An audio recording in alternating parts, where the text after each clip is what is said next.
Good morning, everyone. Pete Pardo here from Sea of Tranquility. Welcome to another edition of Classic Album Rewind, where we take a look back at some classic albums from classic bands that perhaps get overshadowed just a little bit by the big brother or big sister that came right before it, that possibly more iconic album in the catalog of these bands. So, of course, today we're going back to July 14th, 1992. Released on Capitol Records, recorded at the Enterprise in Burbank, California, produced by Max Norman and Dave Mustaine. Of course, I'm talking about Countdown to Extinction by Megadeth. That cool cover by Hugh Syme.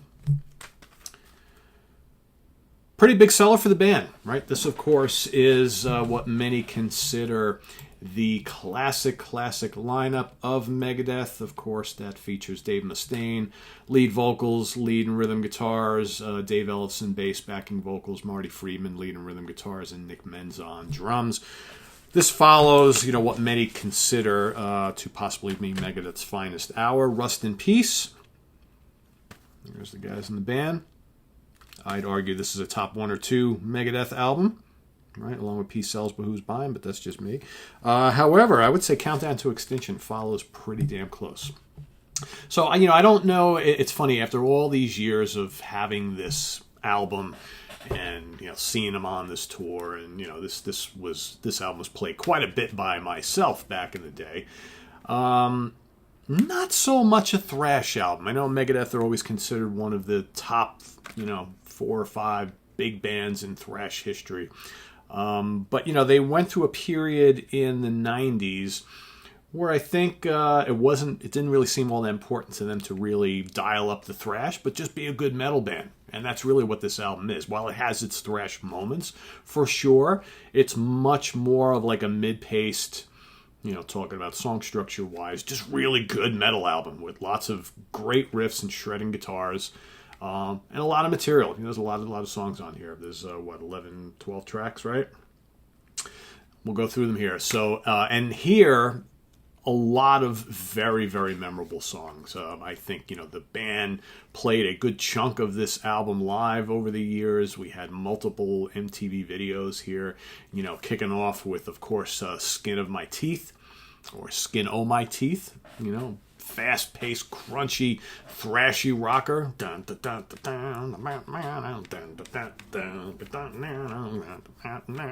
skin of my teeth.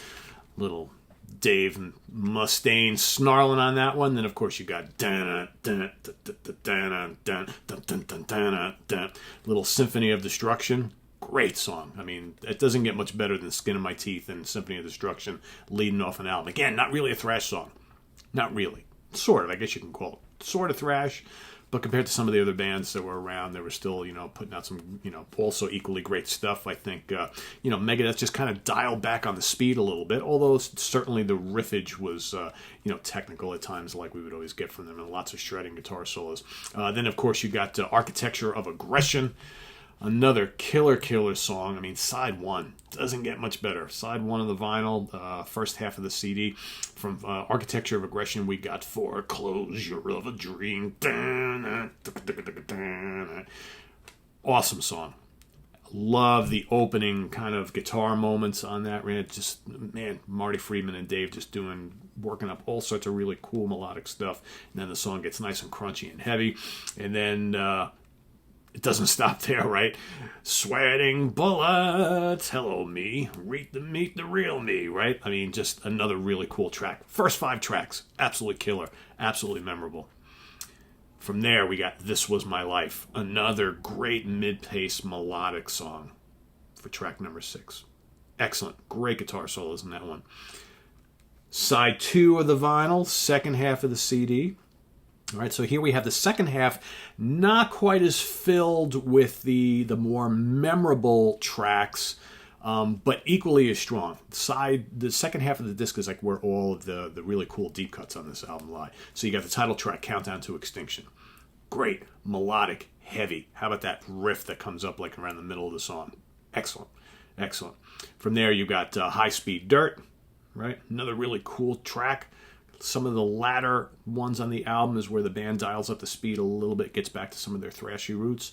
Psychotron, excellent song. What a killer, snarling vocal from Dave on that particular one.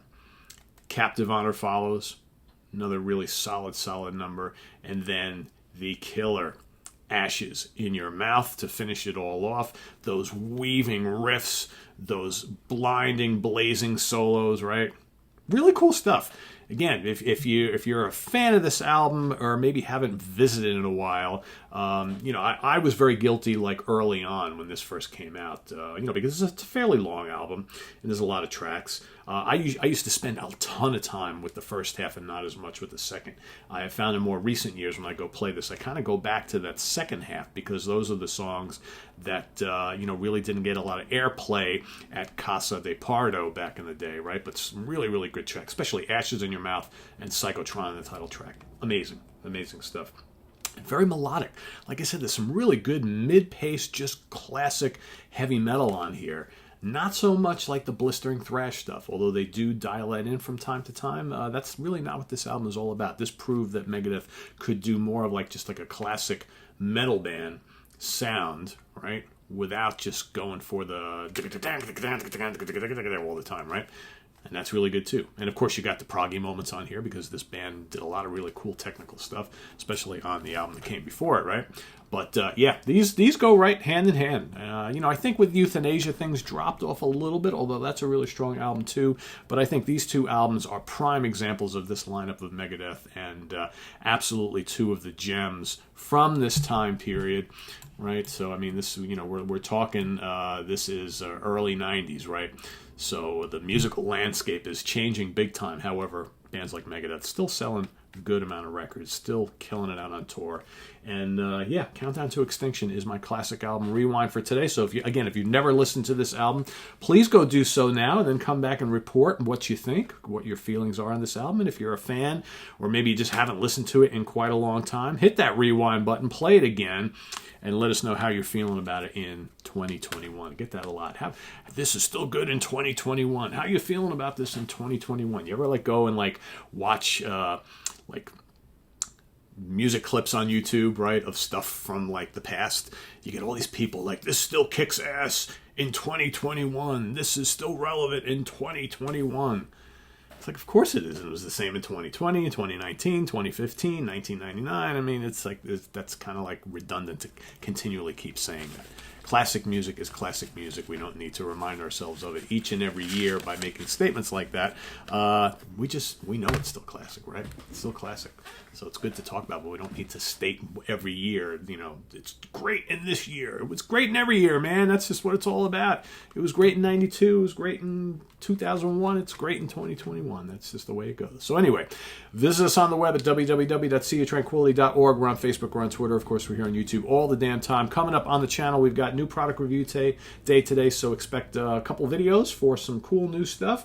Nad Sylvan, Cirith Ungol, Halloween, and Wolfgang Van Halen's Mammoth. Unlike Eddie Van Halen, no, Eddie is no longer with us, but his son, however, still is. So you got those coming up today.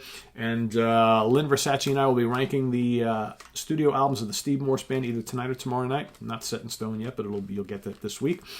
We've got tomorrow, The Monsters Den with Rich Catino, Chris Allo, and myself. Friday morning at the Funhouse with Martin Popoff. And then you'll get a few more of these Classic Album Rewind episodes until we get ready, I believe, on the 6th to start moving into favorite bands A to Z.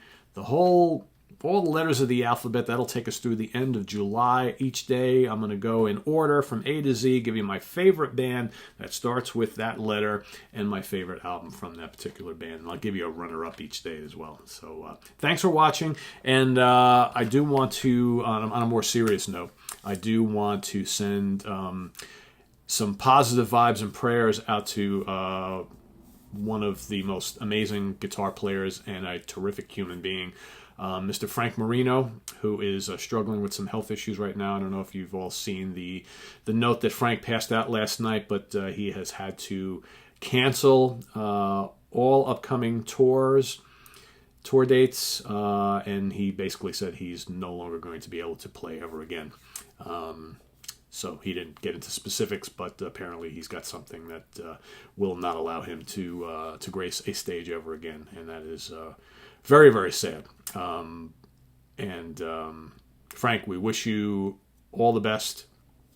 As someone who's talked to you on a few occasions, you are an amazing person, an amazing talent, and but right now let's just send out some prayers to Frank Marino, and hopefully everything goes as best as it can. And Frank, we love you, we miss you, and we're behind you. So visit us on the web at www.seatranquility.org. We're on Facebook, we're on Twitter, of course, we're on YouTube all the damn time. Thanks for watching. We'll see you later on with more stuff. I am Pete Pardo. Have a good one, everybody. Bye-bye.